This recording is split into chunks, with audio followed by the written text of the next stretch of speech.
अलंकार का अर्थ आभूषण है जो सौंदर्य की वृद्धि करने वाला होता है। आभूषणों को धारण कर नारियां श्रृंगार करती हैं, इनसे उनके सौंदर्य में वृद्धि होती है।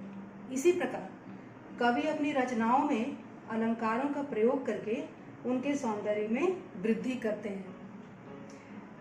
इन पंक्तियों का अर्थ बिल्कुल ही आसान है।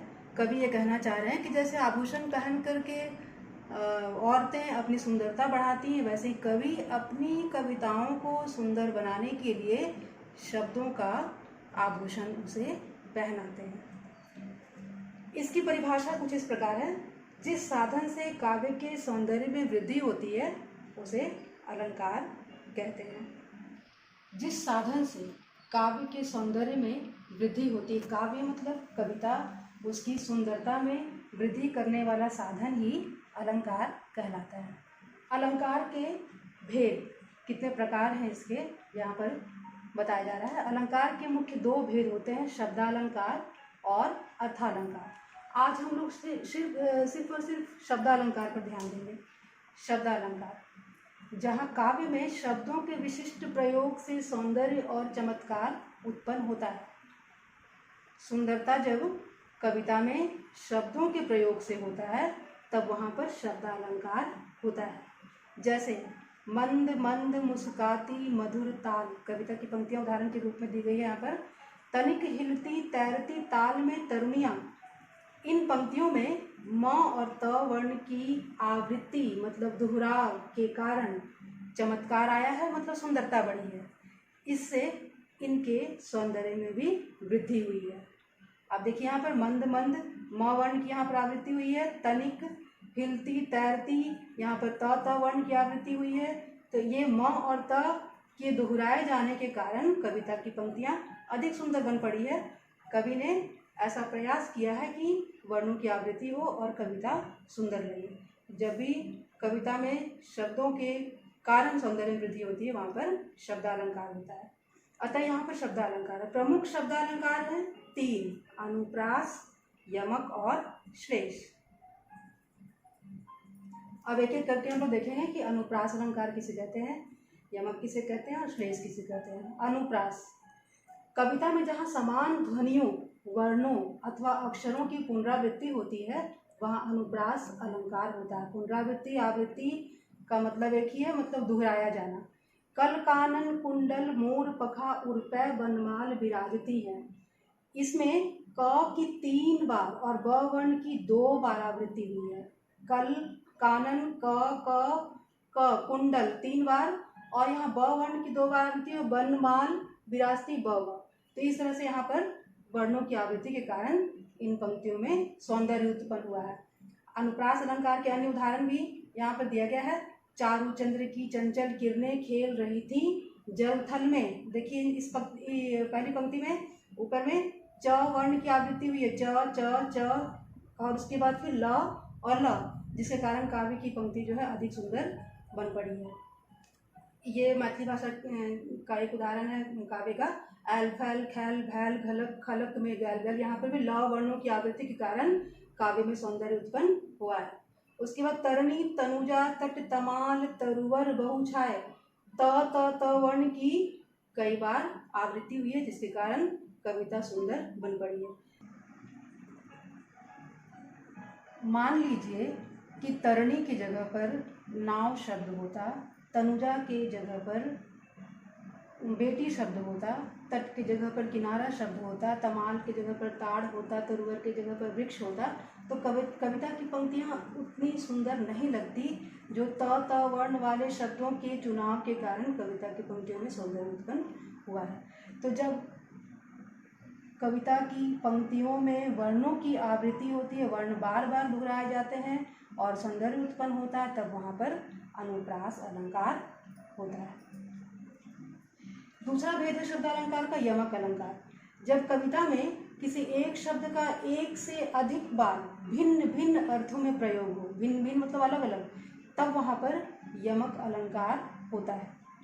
यानी कि कविता में शब्द जो है एक से ज़्यादा बार आते हैं और जितने बार आते हैं उतने बार उतनी बार उनके अर्थ अलग अलग हो जाते हैं।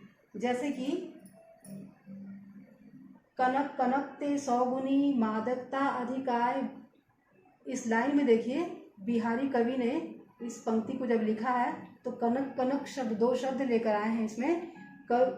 इसके इस दोहे में कनक शब्द का प्रयोग दो बार हुआ है। पहले कनक शब्द का अर्थ है सोना, इसका अर्थ है सोना, और दूसरे कनक का अर्थ है धतूरा, इसका अर्थ है धतूरा। धतूरा एक फल होता है जो बहुत ही नशीला होता है, इतना नशीला होता है कि उसको खाने के बाद मनुष्य होश में नहीं रहता। तो इस धतूरे का, इस कनक का अर्थ है धतूरा नामक फल। इसका अर्थ यह है कि सोने अर्थात धन में धतूरे से 100 गुना अधिक मादकता होती है, नशा होता है।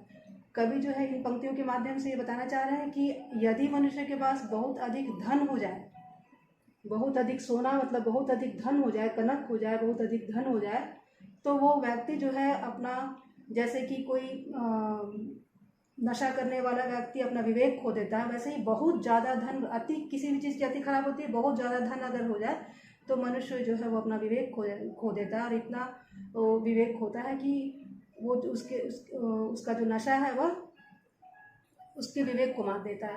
तो यहाँ पर कहने का मतलब कनक शब्द का दोहराव हुआ है, और दोनों ही कनक का अर्थ जो है वो अलग अलग है। तो काव्य में जब कोई भी शब्द दो बार आए और उनका अर्थ अलग अलग हो तब वहाँ पर यमक अलंकार होता है। यमक अलंकार के अन्य उदाहरण दिए गए हैं। माला फेरत युग भया, फिराना मन का फेर, करका मन का डारी दे, मन का फेर। इस दोहे में मन का शब्द का प्रयोग 4 बार हुआ है। देखिए यहाँ पर पहले मन का 1, उसके बाद फिर मन का 2, फिर मन का 3 और यहाँ मन का 4, और चारों बार इसके अर्थ बिल्कुल ही अलग अलग हैं। पहले और तीसरे शब्द का मन का दूसरे और चौथे मन का अर्थ है माला का दाना। दूसरा मतलब कि ये रहा, ये मन का दूसरा, और ये मन का, ये दोनों का अर्थ है दाना। किसका दाना? माला की मोती का दाना। और उसके बाद पहले और तीसरे मन का मतलब पहला मन का ये जो तोड़ कर दिया गया ये मन का, और यहाँ पर जो तोड़ के मन का दिया गया ये मन का, इन दोनों का अर्थ है हृदय का। अर्थात कि मनुष्य को माला फेरते हुए पूरा जीवन बीत जाता है, लेकिन मन के अंदर का जो भी फेर है, जो छल प्रपंच है, वह दूर नहीं होता। इसलिए आदमी को हृदय के अंदर के मन की माला को फेरना चाहिए। यहाँ पे फेर भी 2 बार आया है, एक फेर यहाँ और एक फेर यहाँ। एक का मतलब है यहाँ पर देखिए, यहाँ दिया गया, इसमें फेर शब्द का भी 2 बार प्रयोग हुआ है। पहले फेर का अर्थ है हेरा फेरी और चक्कर आ दिया, दूसरे फेर का अर्थ है फेरना। मतलब कि मन से जो है छल प्रपंच, भ्रष्टाचार, हेरा फेरी आदि हम दूर किए नहीं, ऊपर से भगवान की माला जो है वो फेरे जा रहे हैं, जप किए जा रहे हैं, उसे घुमाए जा रहे हैं। फेरना मतलब घुमाना। यहाँ पे फेर मतलब छल प्रपंच, कपट और मन की खराब भावनाएं, और इधर दूसरे का मतलब है फेरना मतलब घुमाना, माला की मोतियों को घुमाना। इसलिए यहाँ भी यमक अलंकार है। और भी उदाहरण दिए गए हैं। काली घटा का घमंड घटा। घटा शब्द 2 बार आए, घटा और घटा। यमक अलंकार में कहा गया कि जब शब्द 2 बार आए या 2 से अधिक बार अर्थ अलग अलग हो तो वहाँ पे यमक अलंकार होता है। घटा बादलों का समूह, इस घटा का मतलब है बादलों का समूह, बादल। और दूसरी घटा का मतलब होता है कम होना। जैसे जैसे गर्मी आती है बादलों का घमंड जो है वह कम होता है। तो कभी इस भाव को व्यक्त करने के लिए घटा शब्द का प्रयोग 2 बार किया है, कविता को अधिक सुंदर बनाने के लिए। तो जहाँ भी शब्दों की आवृत्ति होती है लेकिन अर्थ बिल्कुल अलग अलग होते हैं, वहाँ पर शब्दालंकार में यमक अलंकार का भेद होता है। 3 बेर खाती थी वे 3 बेर खाती हैं। 3 बेर मतलब 3 बार, और दूसरे 3 बेर का मतलब है बेर के 3 फल। यहाँ पर भी 3 बेर शब्दों की आवृत्ति हुई है लेकिन अर्थ अलग अलग है, इसलिए यहाँ पर यमक अलंकार है। शब्द अलंकार का तीसरा भेद है श्लेष। कविता में जहाँ किसी शब्द का प्रयोग एक ही बार होता है परंतु उसके अर्थ एक से अधिक निकलते हैं, वहाँ श्लेष अलंकार होता है। श्लेष का मतलब होता है चिपकना। एक शब्द के साथ कई अर्थ चिपके होते हैं। जैसे यहाँ देखिए, मधुबन की छाती को देखो सूखी कितनी इसकी कलियां। इसमें कलियां शब्द का प्रयोग एक ही बार हुआ परंतु इसके 2 अर्थ हैं। पहला अर्थ है फूल के खिलने से पहले की स्थिति यानी कि कली, और दूसरा अर्थ है यौवन से पहले की अवस्था यानी कि किशोरावस्था। इसलिए यहाँ श्लेष अलंकार है। श्लेष के अन्य उदाहरण भी यहाँ पर कवि ने दिया है। कि रहमन पानी राखिए, बिन पानी सब सून, पानी गए ना उबरे, मोती मानुष चून। यहाँ पर दूसरी पंक्ति में आए पानी के 3 भिन्न अर्थ है। दूसरी पंक्ति में पानी एक ही बार आया है। श्रेष्ठ अलंकार में की परिभाषा के अनुसार पंक्तियों में, कविता की पंक्तियों में यदि शब्द एक ही बार आए तो दूसरी पंक्ति में देखिए पानी शब्द एक बार, पहली पंक्ति पर ध्यान दें, दूसरी पंक्ति में पानी एक ही बार आया है और इसके 3 अर्थ हैं। मोती के लिए चमक, मनुष्य के लिए सम्मान और चूने के लिए जल। कवि रहीमन कवि यानी रहीम कवि कहते हैं कि मनुष्य को अपना सम्मान नहीं खोना चाहिए, अपना व्यवहार ऐसा रखना चाहिए कि वो सम्मान न खोए। बिना सम्मान के मनुष्य का जीवन बेकार है। और मोती में अगर चमक ना हो तो वो मोती बेकार है, और यदि चूना जो है पानी के बिना उसका कोई अस्तित्व नहीं है। तो जहाँ पर भी काव्य में कोई शब्द एक ही बार आता है लेकिन उसके एक से अधिक अर्थ होते हैं, जैसे कि यहाँ पर दिए गए हैं, जैसे कि यहाँ पर है कलियाँ एक बार आया है, ये शब्द 2 अर्थ है, यहाँ पर पानी एक बार आया है 3 अर्थ है। तो काव्य में जब भी ऐसा होता है तो वहाँ पर श्लेष अलंकार होता है।